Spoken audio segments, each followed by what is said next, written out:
Hello and welcome. Today we are discussing about core mechanics of manifestation and form building, the dynamics of primordial units of consciousness, and how scalar frequencies define what emerges as manifest form in a hologram. Let's first talk about the seeds of manifestation, the primordial units of consciousness, or primordial particles. And when I say particles, it's not in the way we usually think about them. They are foundational, indivisible units of conscious energy. They are pre-substance, pre-time, and omnipresent within the energy matrix. Essentially, primordial units are carrier waves of divine intention. They exist in a state of pure potential. They don't yet have polarity, a time code, or a specific geometric form until certain conditions activate them. The magic happens through a constant pulsing on and off action. It is this rhythmic pulse that creates three foundational aspects of our reality: the illusion of time, the perception of a linear sequential flow of time, wave-particle duality nature of matter, and the most important, it creates scalar standing wave fields, which are the energetic templates that eventually give rise to all manifest form in our holographic universe. Thus, in essence, the primordial units are the silent architects of everything we see, feel, and experience. You might wonder, and how do these units of consciousness build our world? They follow a specific set of instructions, like a cosmic computer code. We are talking about two key mechanics involved in this process: the base pulse rhythm and the angle of rotation of particle spin.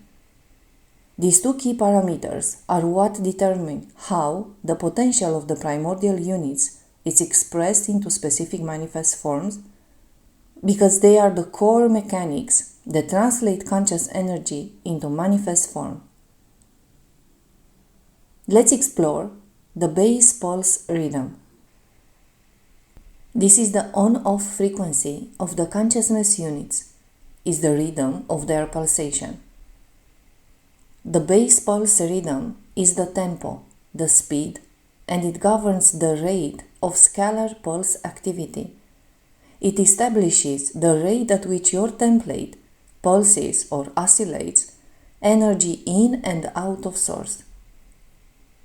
BPR determines the basic energetic structure of a form.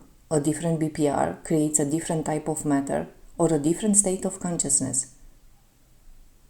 It influences dimensional placement of a form. A slower BPR creates the more dense, matter-like reality we are familiar with, while a faster, higher BPR leads to the more subtle, light-like realities of higher dimensions. You can think of it as being the tempo of your personal scalar rhythm, like a frequency signature that sets what channel of reality you occupy. The channel you are on determines the kind of reality you experience. So your BPR is your personal frequency signature. And if the BPR is the tempo, then the angle of rotation of particle spin is the geometry and direction, is the specific angle at which conscious energy spins. Think of it as the direction of the energy flow, which defines the geometric structure and specific form that energy will take. This parameter directly affects polarity and alignment to source, meaning it determines whether a form is aligned with eternal infinite energy or if it is caught in a finite imploding loop. It influences how well a form can sustain itself in manifestation. A properly aligned angle of rotation allows a form to draw in and sustain a continuous flow of life force energy from source. And together, these two determine the dimensional frequency band you are attuned to, which scalar fields you can access or stabilize within, and which reality zones remain invisible or incompatible. So, when people say raise your frequency, they are unconsciously referring to recalibrating BPR and angle of rotation toward more coherent light-sound ratios. I have mentioned that the primordial particles exist in a state of all possibility until certain conditions activate them, meaning until they are exposed to frequencies. Because frequency exposure is like a signal broadcasting a specific set of instructions, which determines template activation, meaning it selects which energetic template or code is activated from the infinite potential it stores, which strands of DNA or shields are turned on, whether the spin direction and rhythm remains aligned with the eternal code, or if it is distorting into finite loops, and it ultimately defines what is allowable to emerge and be perceived in our local hologram. The sources of the conditioning frequencies are a combination of internal, external, and collective fields. External frequencies include radiation from planetary, stellar, and galactic templates. Internal frequencies are generated from our own internal systems, such as our belief systems, the scalar tone of our DNA, and the resonance of our flame body. And the collective frequencies are generated by the collective fields of consciousness, including trauma imprints and morphogenetic programming. We can see how frequencies act as a lens or a filter, selecting which option gets projected as holographic reality. The filter selects a single option from a sea of possibilities and projects it as a holographic reality that we experience. Our reality, therefore, is a direct reflection of the frequencies we are exposed to, and more importantly, the frequencies we hold within ourselves. We've established that our reality is a hologram, and all potential forms exist within a morphogenetic field. There are several levels of causality working in synergy, which actually chooses which template become manifest. First, your 12-tree grid acts as your personal foundational blueprint. It holds the complete set of instructions for what you can potentially express. However, the blueprint alone isn't enough. Only the parts of the grid that are charged with a sufficient resonant frequency will actually manifest. Think of it as a book of blueprints. You can only build the sections that you have the right materials for. Next, your DNA is the interface between you and these dimensional blueprints. The more strands of your DNA that are activated, the more dimensional frequency bands you can access. This means that a more activated DNA template makes a wider range of potential morphogenetic templates available for you to project and to experience. Conscious intention and emotional charge. This is where your co-creative power comes in. The energy of your conscious intention and emotional charge acts like a signal. By focusing your attention and emotion, you send scalar pulse signals into your morphogenetic field. You are basically choosing a radio station. Your focus and feeling tune you to a specific frequency, activating that particular potential in the field.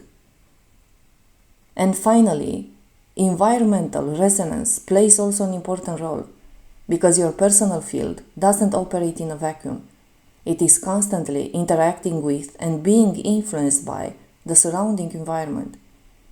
This is called phase locking.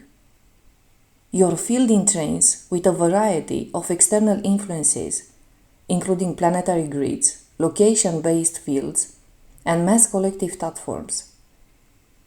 These external factors can either suppress or enhance which templates are allowed to manifest in your personal reality. Therefore, what we choose to align with, both internally and externally, profoundly impacts the reality we experience.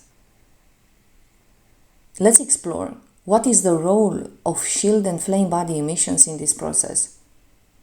Your shield, meaning your scalar template, and flame body, meaning eternal Trinity flame, constantly emits scalar pulses. These emissions define the harmonic bandwidth of your perception, determine what you anchor, and regulate what you radiate in any environment. When your flame body is active and stabilized, it becomes a phase-coherent scalar beacon, which is capable of tuning into and stabilizing different scalar fields, different realities, without losing identity or coherence. So we have the phase of tuning into, and very important, the phase of being able to stabilize it, to anchor it. This is how starseeds, wanderers, grid walkers, and anchor beings move between realities, by modulating their internal scalar fields to match those of the target system. Scalar standing waves determine reality zones.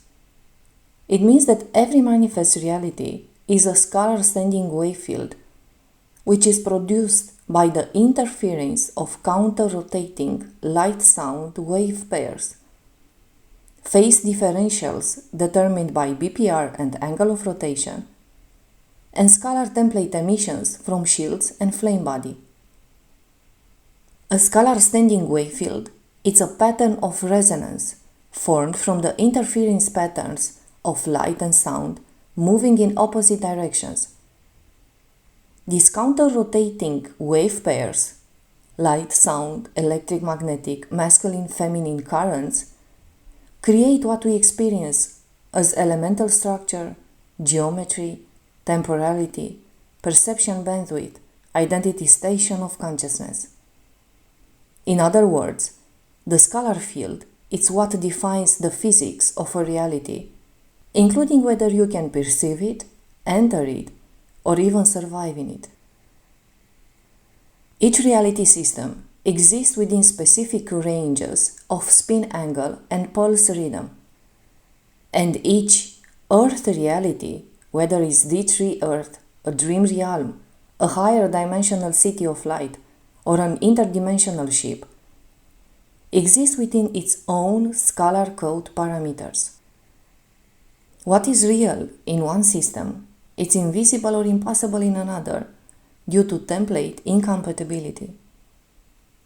If your internal flame body or shield coding doesn't match, you simply can't perceive or enter, or you'll enter in a fragmented dream or in a symbolic form.